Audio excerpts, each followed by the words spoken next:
Senin soyunu sopunu Oraya çık. senin soyunu sop. Cevap ver. Cevap ver lan. Atatürk. He? Atatürk. Yazıyorlar mı? Yap oraya Atatürk. Yap lan. Atatürk. Yap. Atatürk. Boletçi. Atatürk. Boletçi. Altok. Atatürk. Atatürk. Atatürk. Ha, bir Altı daha. ok diyeceksin. Altı böyle göster. Altı. Sen sabah Allahu Ekber. Allahu Ekber gitti buradan. Şimdi yok. Yiğidim. Ha? Bak telefonu çalıyor. Etme etme Bak, böyle. Erkek ol biraz.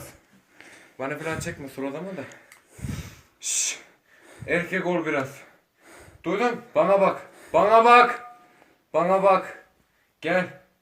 Gel. Onlar kötü ben iyi. Kabul. Kabul. Sen iyi. Heh. Sen iyi biz kötü mü lan? Niye geldin buraya? Vallahi ben bilmiyorum ki. Hiçbir şey ben bilmiyorum.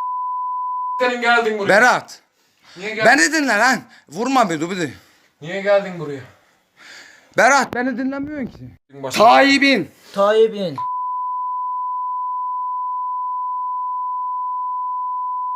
Ne? Ne mutlu Türk'üm diyene de lan. Ne mutlu Türk'üm diyene. Ne?